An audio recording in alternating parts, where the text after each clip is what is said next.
Alright Gasheads, good evening and welcome to the Memorial Stadium as we gear up towards this evening's Sky Bet EFL League One match against Portsmouth.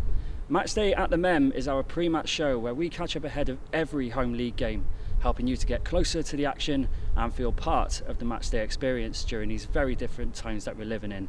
And everyone at the club hopes you are staying safe and well during the current pandemic. You can get involved with any shout-outs and dedications for the show, as well as joining in the conversation by using the hashtag Bristol Rovers on Twitter. This week we look back on matches against Pompey for a dose of gas nostalgia, and I'll be walking you through my selections for tonight's playlist. Hang around at the end of the show too, as I catch up with former Rovers midfield icon Stuart Sinclair. You won't want to miss it. Don't forget, you can back your favourite team in mine with an iFollow pass for just £10, and a large percentage of that fee comes back to the football club, so you know you are supporting the Gas from home. That coverage also includes the good folks at Gascast, providing commentary, and they'll be supported by the legendary Lee Mansell to cast their eyes over tonight's action. First things first, let's take a look at the tunes I've selected for tonight's match. I'm giving first time plays to brand new tunes from Celeste, Mr Jam featuring Kelly Lee and Architects, and they'll be mixing it up with classics from Prince, The Killers and AC/DC. Pale Waves released their superb second album Who Am I last week, and a song from that goes into the set too. The halftime slot is loaded with brand new music, and I'm delighted to showcase the latest hits from DZ Death Rays and Shanghai Blues. And I also want to give a couple of special mentions to up-and-coming indie bands Shader and The Underclass with True to Life and The One respectively. If you like any good guitar-based indie, they'll be right up your street, and my thanks goes out to Rovers fan Mitch Tomlin for the heads up on The Underclass. You can be like Mitch and hit me up on Twitter at the Lance Cook for suggestions on future playlists, and you can listen to tonight's tunes on our dedicated playlist, which you can find on Spotify, allowing you to join us for the pre-match music from home as we approach kickoff. Keep an eye out for the links on the club's social media channels. With no action on Saturday, the lads should be ready and raring to go tonight, though they'll be missing the roar of the crowd you guys bring here at the Mem. When I think of the crowd's impact on games here at BS7, a fixture against Pompey actually sticks out. With the Gas 2-0 down with 15 minutes left last season, the crowd were able to support the lads in the dying stages of the game. Let's take a look at what unfolded.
What a late comeback that was. I remember it felt like the Thatcher's end pulled the ball into the net at the end there. It appears that our meetings with Pompey tend to produce some last gasp action, with our clash on New Year's Day in 2018 featuring some late goals.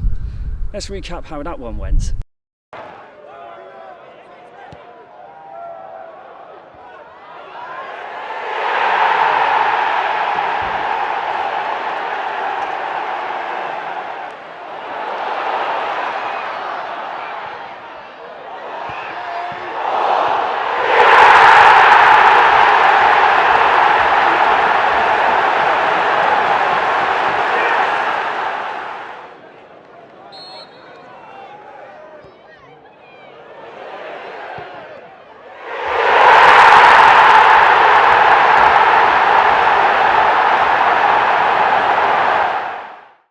Liam Sercombe securing all 3 points in the 90th minute there after Stuart Sinclair levelled things up.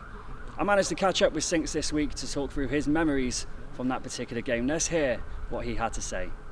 I'm delighted to be joined by the icon, one of the most popular players to ever don the quarters, Stuart Sinclair. How are you doing, mate? How are you doing? Yeah, I'm great. I'm even better with that intro. That was amazing. Thank you very much.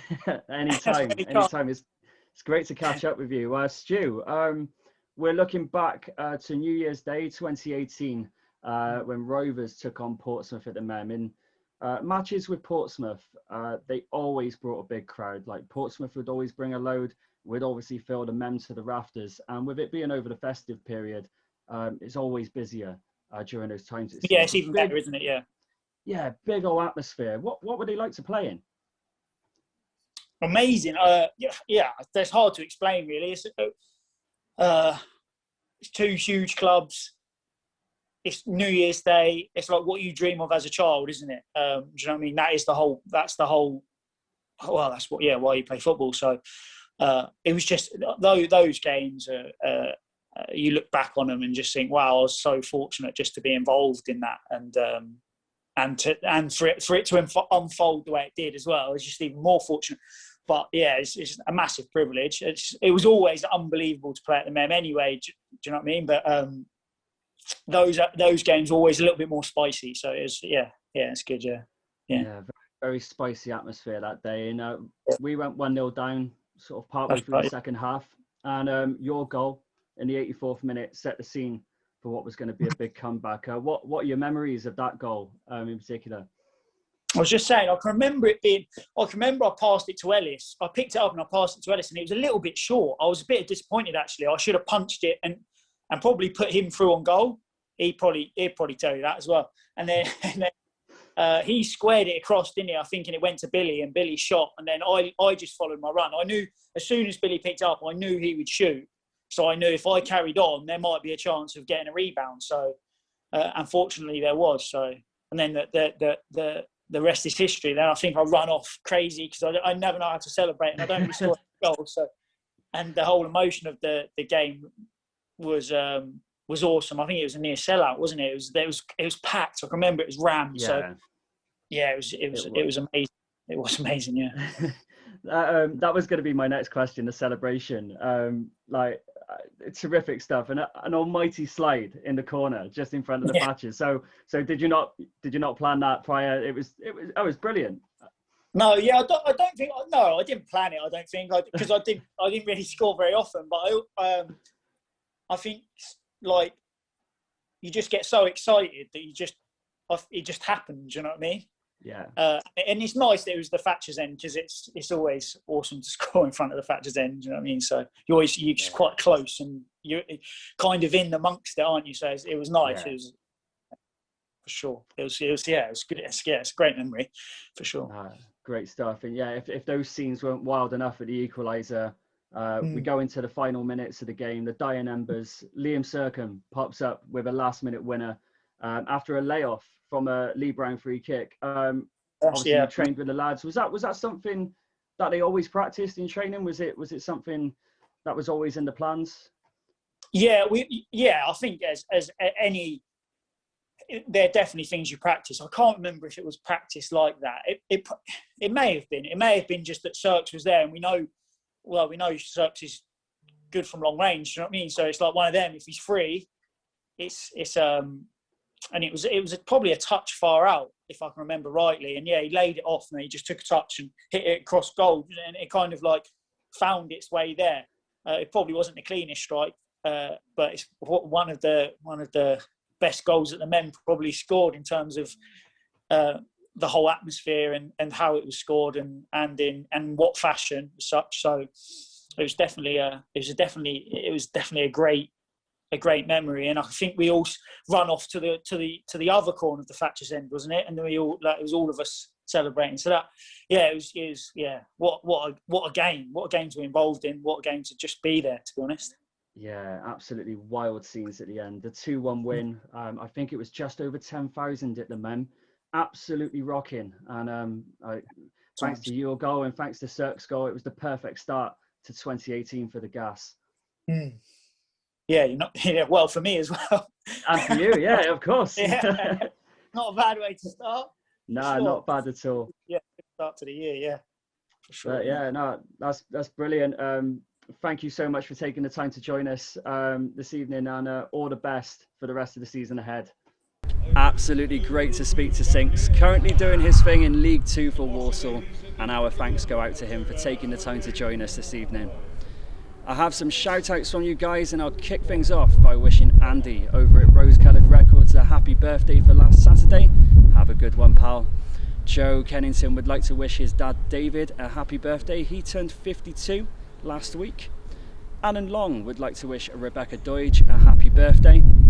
Rich Ford would like to wish his cousin Jen Nettles a happy birthday. She is missing hanging out here at the Mermin. We miss seeing you here too, and we hope you have had a great day. Happy 60th birthday to our very own Tommy Foley. Bristol Rovers thanks you for all of the help that you've given us over the years. You are a diamond geezer. All our love from the first team, Mel, Dawn and Tony, and I second that. You're an absolute legend. Happy birthday, Tom. And last but certainly not least, a very happy 9th birthday to Zach Davies from your mum Amy, Dad Steve, Granddad Seamus and your sisters Alana, Talia and Anais. They love you lots and hope you have a special day. Enjoy the match, mate, and hope you enjoy your request in the playlist, the amazing Back in Black. Finally, we understand Portsmouth manager Kenny Jackett is due to undertake a medical procedure on Thursday, which will require him to take a period of rest away from his day-to-day duties. Everyone at Bristol Rovers Football Club wishes him the best of luck in his recovery, and we hope to see him back in the dugout very soon. Thank you to everyone for watching. As previously mentioned, you can purchase an iFollow Match Pass to watch tonight's game live from the comfort of your own home. Your following this year has been absolutely superb as always. We wouldn't expect anything less from you gasheads, so we thank you very, very much for your support. That wraps it all up from me for another edition of Match Day at the Mem. As always, stay safe wherever you are watching the game this evening, and up the gas.